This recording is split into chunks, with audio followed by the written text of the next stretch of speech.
Bonjour, dans cette vidéo, nous allons nous intéresser à la notion de réponse fréquentielle pour les systèmes linéaires continus invariants. La réponse fréquentielle s'intéresse à la question comment réagit un système aux caractéristiques fréquentielles du signal d'entrée que l'on va appliquer au système.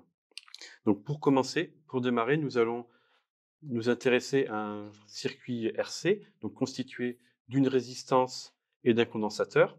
On applique en entrée de ce système un signal, une certaine tension, un signal d'entrée E, et on regarde la sortie V de T, qui est également une tension. Pour illustrer la réponse fréquentielle sur ce circuit, nous allons étudier le régime sinusoïdal de ce circuit RC. Avec en entrée, nous allons définir une fonction sinusoïdale, donc E de T, un signal d'amplitude EM avec une forme en sinus et une pulsation oméga donc fois t. Et en sortie, pour un circuit linéaire de cette forme, nous allons retrouver une sinusoïde avec une amplitude que l'on va noter Vm, donc le signal sinusoïdal, la fréquence oméga, plus un certain déphasage que je vais noter phi. Donc effectivement, pour les circuits linéaires, nous allons retrouver entre l'entrée et la sortie une même fréquence oméga. Par contre, ce qui va changer, ça va être l'amplitude qui peut varier et un déphasage qui va apparaître entre l'entrée et la sortie. Donc pour observer la relation entre l'entrée et la sortie, on peut faire de la simulation ou alors faire une expérimentation et appliquer donc en entrée notre tension E de T avec un GBF, un générateur basse fréquence, pour générer une sinusoïde dont on peut régler la fréquence, et observer à la fois la sortie et l'entrée sur un oscilloscope pour pouvoir comparer les deux sinusoïdes. Pour cet exemple, j'ai pris une résistance R qui est égale à 1 kΩ et un condensateur C de capacité 200 microfarads.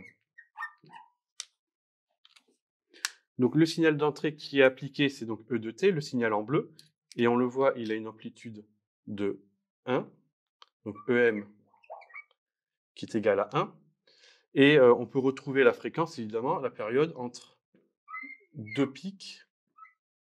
Ici, on obtient donc la période t qui est donnée par t égale à 2pi sur la pulsation oméga. Et là, en sortie, nous avons une variation de l'amplitude. Et donc notre Vm, il se retrouve égal à, dans ce cas-là, dans cet exemple, à 0,5. Donc on a une amplitude divisée par 2.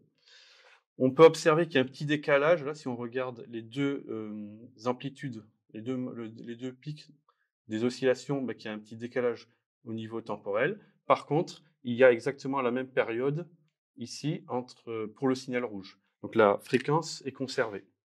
Nous avons fait ici une expérience pour une seule fréquence. Donc si je répète cette expérience pour différentes fréquences, donc ici j'ai appliqué une pulsation de 0,8, c'est-à-dire que mon signal E de t, il est égal à 1, ça c'est l'amplitude, multiplié par sinus, donc oméga t, ici oméga t étant égal à 0,8. Donc on voit que les deux signaux, entrée et sortie, sont en phase, ils sont quasiment superposés de même amplitude. Si je poursuis mon test avec un oméga cette fois égal à 4, on voit que le signal de sortie est légèrement atténué, il doit être autour de 0,75, et il y a un léger décalage entre les deux signaux. Je poursuis avec un oméga égale 0,8, donc ça c'est l'expérience que j'ai montrée précédemment, et on peut observer que là l'amplitude est divisée par 2 et avec un déphasage un peu plus important. Et enfin, pour oméga égale à 40, on voit qu'il y a une atténuation très forte des oscillations, on atteint à peu près 0,1 d'amplitude et un décalage temporel toujours présent. Donc qu'est-ce que l'on peut observer ici? C'est que lorsque la pulsation augmente, donc lorsqu'on augmente la pulsation ou la fréquence de notre signal d'entrée, eh bien l'amplitude du signal de sortie diminue et le décalage temporel, lui, augmente. Donc cette variation d'amplitude et ce décalage temporel dépendent de la fréquence. Donc c'est pour ça que l'on s'intéresse à la réponse fréquentielle. Et on va essayer de quantifier cela en fonction de oméga. Donc si je reprends un exemple typique de représentation graphique, on a vu qu'il y avait l'amplitude du signal d'entrée, donc qui est ici égale à 1, l'amplitude du signal de sortie, qui est ici dans cet exemple égale à 0,5. Donc ce qui va nous intéresser dans cette variation d'amplitude, c'est ce qu'on appelle le gain. Donc le gain qui va être défini par l'amplitude du signal de sortie sur l'amplitude du signal d'entrée. On va prendre ceci en valeur absolue.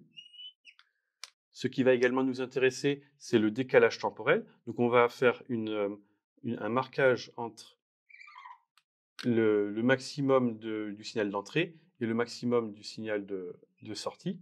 Et cet écart entre les deux, on va l'appeler petit d, par exemple. Et donc ce petit d nous permet de définir le déphasage. Le déphasage, donc, que l'on va définir à partir de ce petit d, et il est donné par d sur la période multiplié par 360 pour avoir le déphasage en degrés, ou 2π pour avoir le déphasage en radians. Le gain est généralement aussi étudié en décibels, donc on va noter dB, et on applique alors le calcul 20 log, logarithme décimal, du gain en valeur absolue, donc le module de Vm sur Em. Si je réunis sur un même graphique l'évolution de ce gain en décibels et du déphasage en degrés, par exemple, j'obtiens ce graphique qui me permet de tracer en fonction de la fréquence ou de la pulsation, donc la fréquence en Hertz ou alors la pulsation en radians par seconde. On a un premier graphique qui correspond au gain et un second qui correspond au déphasage. Donc, en basse fréquence, nous avons vu que nous avions un gain de 1, c'est-à-dire que les deux courbes étaient de même amplitude, ce qui correspond à un gain en décibels de 0. Et en plus haute fréquence, on avait une atténuation de plus en plus importante, donc ce qui correspond à un gain de 0 en valeur absolue et un gain en décibels de moins l'infini. Donc si je répète cette expérimentation une infinité de fois sur une certaine plage de fréquence, donc entre 0,1 radians par seconde et 100 radians par seconde, on pourrait tracer un graphe continu qui représente la réponse fréquentielle de notre système, et c'est ce qu'on appelle ici le diagramme de Bode, qui représente le gain du système et son déphasage en fonction de la fréquence. Donc je rappelle, il s'agit du diagramme de Bode.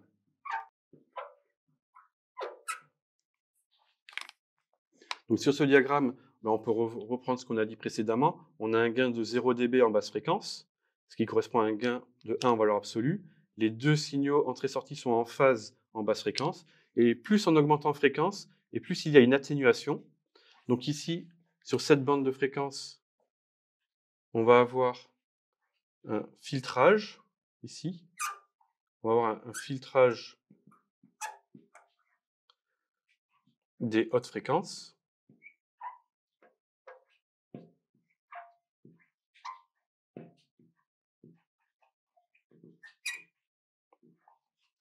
Et ici, on se retrouve avec un déphasage de moins 90 degrés.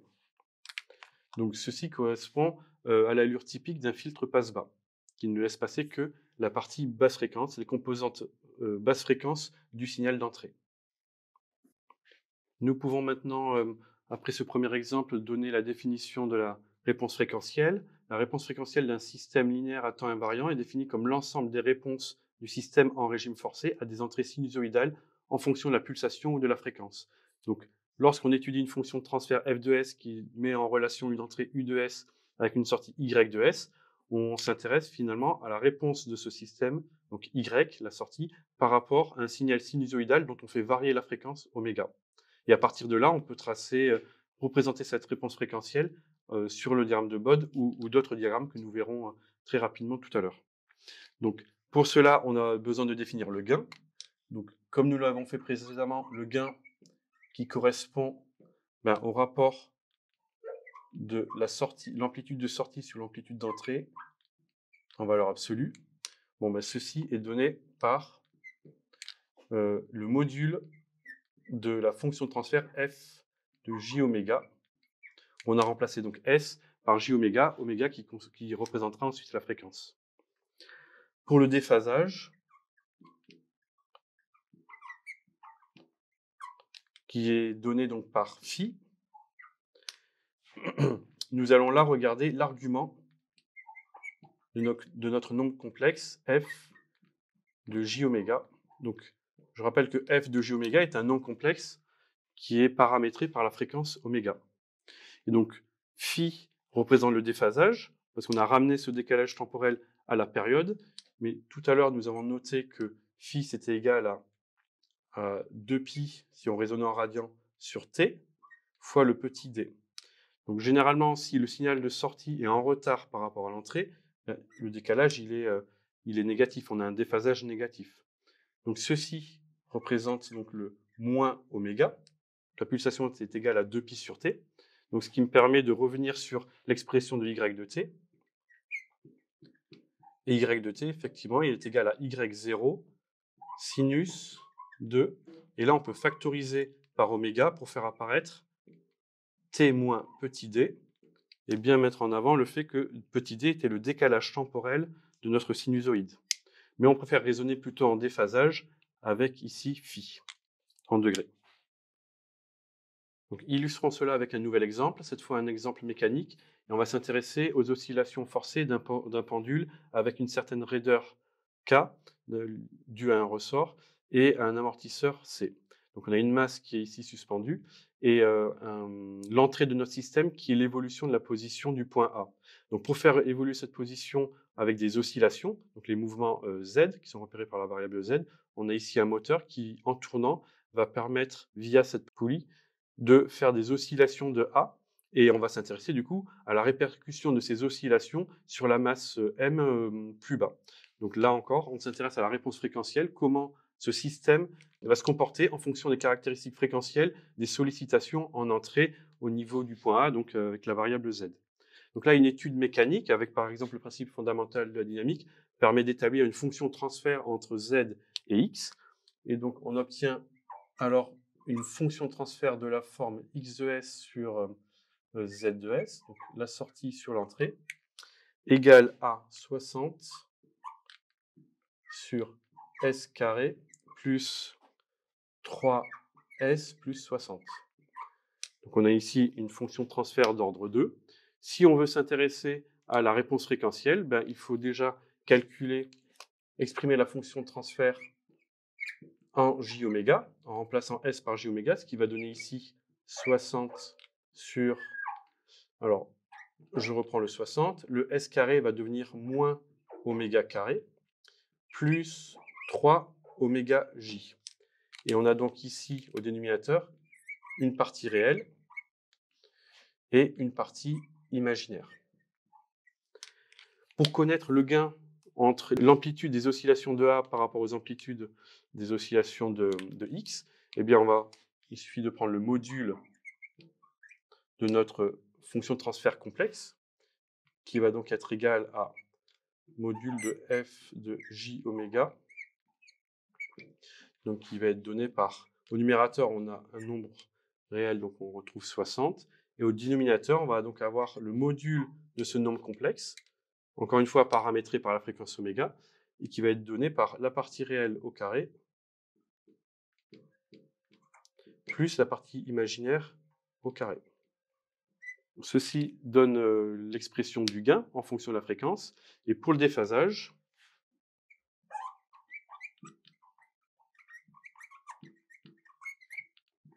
il faut donc calculer l'argument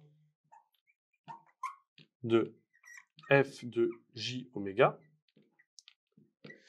qui va être égal à l'argument de 60 moins l'argument du dénominateur, pas ce dénominateur-là, celui-ci, donc de f de j oméga.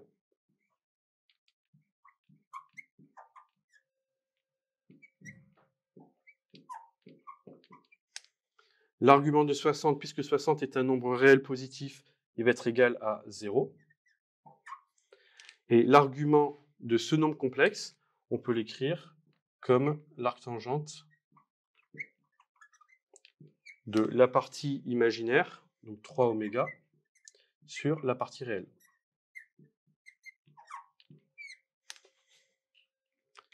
Donc si je trace ces deux fonctions en fonction de oméga, je vais obtenir mon diagramme de Bode.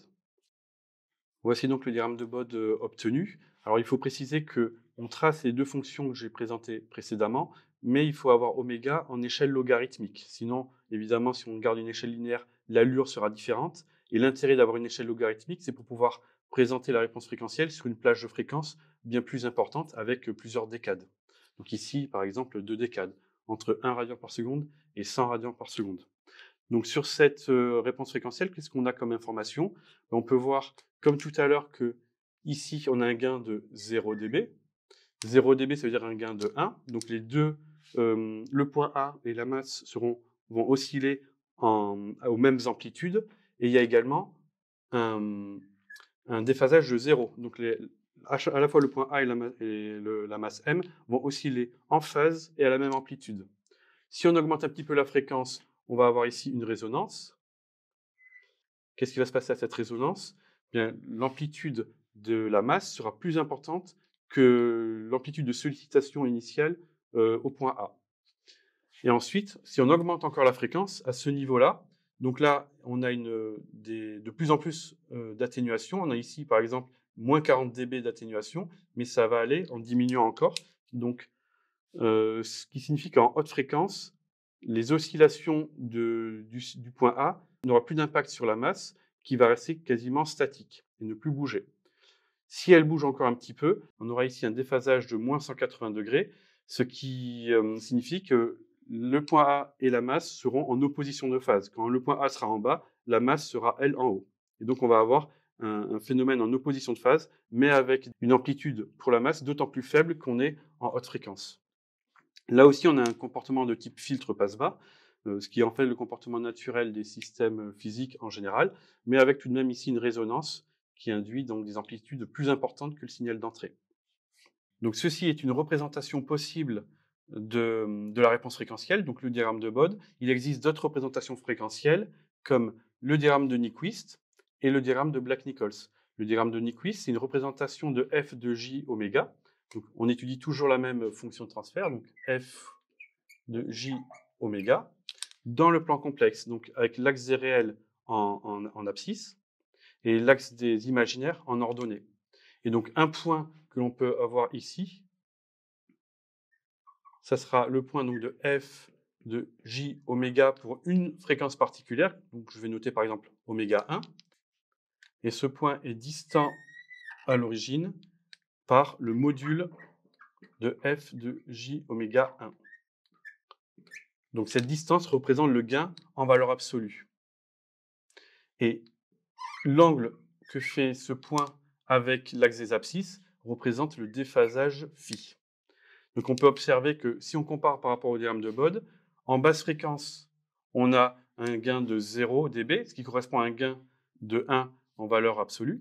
Donc on obtient ici une distance de 1 par rapport à l'origine, et un déphasage de 0. Donc phi est égal à 0, on est bien sur l'axe des réels. Plus on augmente la fréquence, plus le gain va baisser, sauf au niveau de la résonance. Donc ici, on va avoir apparaître la résonance, donc on s'éloigne du centre, puis ensuite, passer cette résonance, donc passer une certaine fréquence à ce niveau, eh bien, on va se rapprocher du centre. Donc la distance ici va se réduire de plus en plus, tout en même temps en passant d'un déphasage de 0 à moins 180 degrés, ce qui correspond donc à arriver de ce côté de l'axe des réels. Donc on passe d'un déphasage de 0, moins 90 et moins 180 degrés. Pour ce qui concerne le diagramme de Black-Nichols, eh on a ici directement une représentation du gain en fonction du déphasage. Donc on a une seule courbe pour représenter deux informations, le gain et le déphasage. Quant à la fréquence, c'est une courbe paramétrique, donc elle apparaît sur cette courbe directement. Donc il faut pour cela étudier, avoir à disposition cette courbe et pouvoir connaître l'évolution de oméga sur cette courbe. Donc ces courbes sont généralement représentées avec une flèche qui représente le sens des oméga croissants. Dans l'exemple que nous venons d'étudier, nous avons pu avoir une expression analytique qui permet de tracer ces courbes. De manière générale, ce n'est pas toujours le cas. Ça peut être des expressions très compliquées ou voire un peu trop difficiles à calculer. Et donc à ce moment-là, on peut utiliser des logiciels de calcul numérique pour faire ce tracé. Donc on peut utiliser par exemple MATLAB ou Scilab. Et on peut définir notre fonction de transfert. Donc f sera donc égal à tf. tf pour transfer function, c'est l'instruction qui permet de définir une fonction transfert dans MATLAB. On met entre crochets les coefficients du numérateur. Donc ici, il n'y en a qu'un seul, c'est 60. Puis un deuxième argument où entre crochets, on va spécifier les coefficients du dénominateur. Donc 1, 3 et 60. Et à partir de là, une fois qu'on a défini notre fonction transfert, on peut tracer le diagramme de Bode tout simplement en tapant Bode de f. Le diagramme de Nyquist est obtenu en tapant Nyquist de f. Et enfin, le diagramme de Black-Nichols, qui était ici, on l'obtient en tapant Nichols de f. Ce qui m'a permis d'avoir ces graphiques que l'on représente ici.